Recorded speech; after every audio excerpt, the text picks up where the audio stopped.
Hello, everyone, and welcome to our 73rd episode of In the Trenches, Kroll's weekly cyber threat intelligence briefing. Today is the 21st of October, and my name is George Glass, an Associate Managing Director in the Cyber Threat Intelligence team. Joining me today from the CGI team are Rome Garcia, Dave Truman, Ryan Hicks, and Sarah Becker. As always, we'll be covering the latest trends that our threat intelligence team is witnessing in the trenches. So let's get into the situation report this week. First up, the notorious threat actor US DoD has been arrested in Brazil. The Brazilian Federal Police launched Operation Data Breach on Wednesday, the 16th of October, which resulted in the arrest of Luis Barbosa, who is behind the prominent US DoD, aka NetSec Equation Corp persona. US DoD is a prominent poster on the Breach Forum's cybercrime forum and used the platform to post large data breaches consisting of millions of scraped or exfiltrated records of organizations such as Airbus, US National Public Data, and InfraGard. So a good arrest there. Next up, OpenAI has confirmed that threat groups are abusing ChatGPT. OpenAI releases 6 monthly reports on the status of the platform.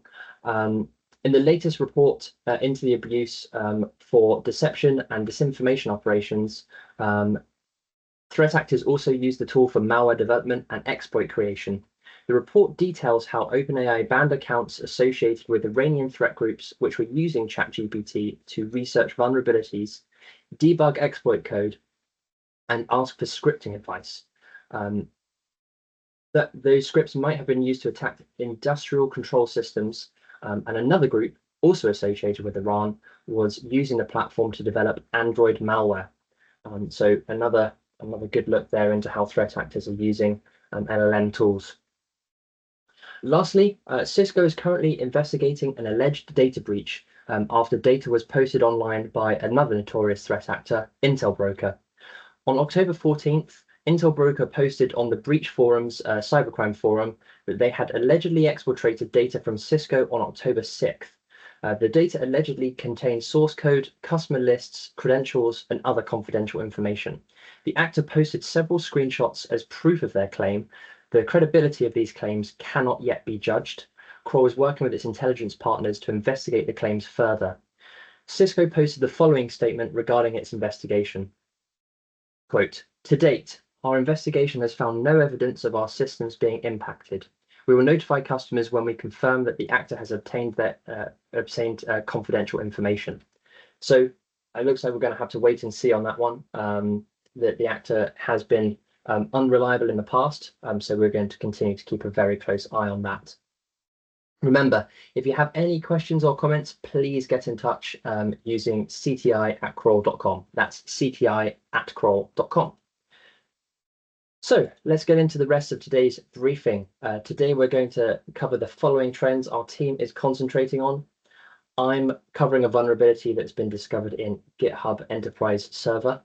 Rome will be discussing some recent CISA advisories pertaining to ICS devices.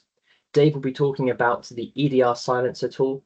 Ryan has been tracking APT campaigns abusing CVE 2024-30088, which was patched in June. And of course, we will finish with a ransomware roundup from our in-house expert, Sarah Becker. So let's talk about this GitHub Enterprise vulnerability. It's being tracked as CVE 2024-9487 and has a CVSS score of 9.5. You can see the impacted product versions there. This vulnerability is essentially enables an attacker to bypass SAML SSO authentication, which could allow them to add users, exfiltrate information, and otherwise have administrative access to the instance.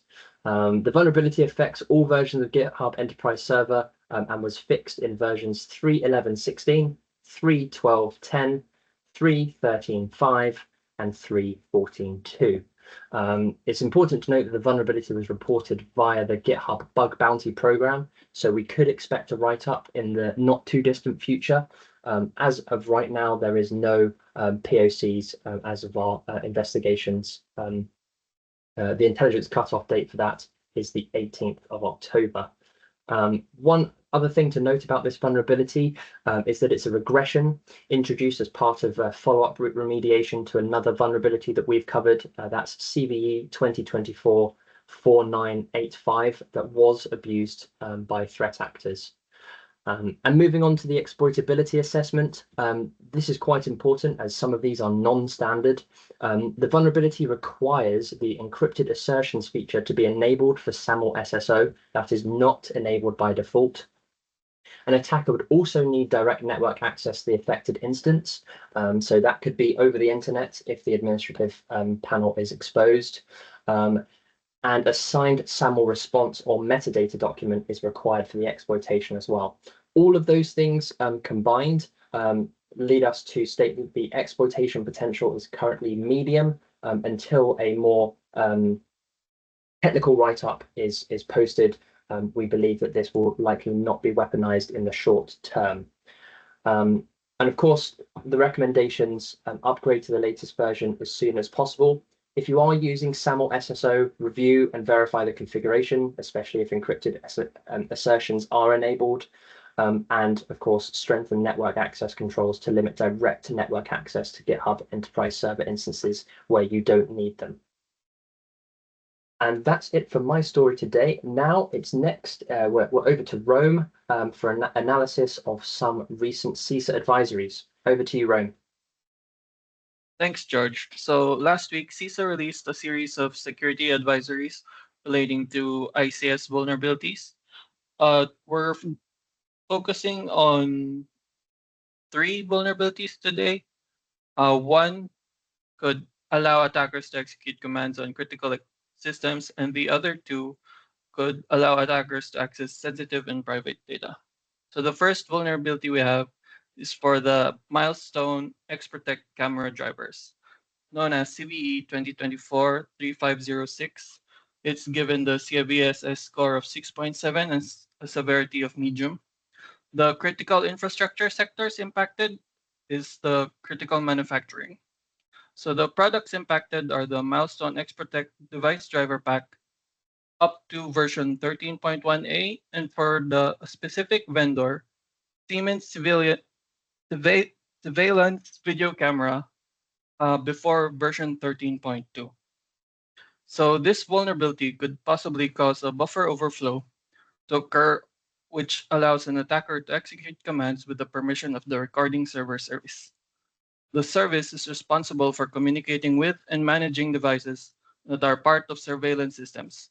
Attackers who gain access to the internal network can exploit the vulnerability to disable surveillance systems, access or delete recordings, or use the host machine to pivot to the management server. So for mitigations, we recommend following proper patching procedures and patch to X-Protect device driver 13.3a, or for Siemens devices, surveillance video camera version 13.2, if possible. We also recommend that when you add new monitoring devices, that you scan only IP addresses which are confirmed to be valid and trusted devices. So for the next 2 vulnerabilities, we have 2 vulnerabilities on the Schneider Electric data center expert software. So the vulnerabilities are given the ID CVE 2024-8530 and CVE 2024-8531 with a rating of 5.9 medium and 7.2 high, respectively. So this software is used in a variety of sectors, including commercial facilities, the energy sector, food and agriculture, government facilities, transportation systems, water and wastewater systems. The product impacted is the Schneider Electric Data Center Expert up to and including version 8.1.1.3. So the first vulnerability is a missing authentication for critical function vulnerability. The vulnerability allows attackers who have access to your network to directly access log captures archives when accessed through HTTPS. And the second vulnerability is an improper verification of cryptographic signature vulnerability. An attacker can compromise the software by uploading a poisoned upgrade bundle that contains arbitrary bash scripts executed as root. With these 2 combined, it is possible for attackers to access private data without the necessary authentication. So we recommend deleting existing log capture archives from the following from the capture logs page. We also recommend that you verify SHA-1 checksums of upgrade bundles before implementing upgrades or patches. We highly recommend that you contact Schneider Electric support if you require assistance removing a bad patch. So these vulnerabilities have been given medium and high assessment due to the requirements that actors have existing access to the internal network. It should be noted that recent successful breaches of critical infrastructure have been traced to exposed and vulnerable OT or ICS systems. Such systems are easily compromised using simple methods of attack, like using default credentials or brute force attacks. Curl recommends minimizing network exposure for ICS devices and ensuring VPNs used for remote access are also regularly patched to mitigate vulnerabilities. If you are unable to patch your assets at this time and would like recommendations on options for securing your systems, please email us at cati@curl.com for an assessment. Back to you, George. Thank you very much, Rome. Really appreciate that. And next, we will pass to Dave, who's going to talk about EDRSilencer. Over to you, Dave. Trend Micro has released a report stating they have detected threat actors using EDRSilencer to disrupt endpoint detection and response tools. EDRSilencer is an open source red teaming tool designed to reproduce the functionality of closed sourced Fireblock. The tool uses Windows filtering platform components of the Windows API to block communications between EDR agents and their servers. Essentially, FWFP allows a program to tell Windows to drop or allow certain network packages. EDRSilencer has a built-in list of process names for common EDR platforms. When supplied with the appropriate command line argument, it will compare this list to the running processes and block packets from any matching processes it finds. It also has the capability of accepting process names on the command line, allowing for blocking of processes not present in that inbuilt list. In Kroll's testing, EDRSilencer required administration privileges to use WFP, so early detection of a compromise reduces the risk of this tool. Environments with appropriate low user rights will increase its early detection window significantly. Thank you, George. Excellent. Thank you very much, Dave. Now, Ryan, you've been tracking some Iranian APT activity recently, so I'll pass to you to tell us more. Thanks, George. So KCA 043, also known as APT34 or ORIG, have reportedly been targeting government entities in the Gulf region using several updated techniques. And the main update really to note here is the use of CVE 2024 30088 to the group's arsenal, which is a vulnerability in the Windows kernel, which is used for privilege escalation. The vulnerability was identified and patched back in June this year, which is part of Patch Tuesday, or Microsoft Patch Tuesday, sorry. But previously had not been seen exploited in the wild, so this is really the first time it's been seen. Although remote code execution cannot be achieved, the exploitation of the vulnerability does allow for the escalation to system level access, which was the case here. And to achieve exploitation, in this case, the group combines the open source tool RunPE in memory with reused code from a public proof of concept for the CVE. The exploitation was preceded by the use of a previously documented password filter DLL technique, and the credentials, and that gathers credentials from Exchange, and those credentials were then exfiltrated via email attachments through Exchange as well. Just some quick summary on the group themselves. So the KTA 043 are attributed by kind of UK, US, and other governments as an Iranian APT, largely revolving targeting around the Middle Eastern region, particularly with victim organizations linked to governments and or critical national infrastructure.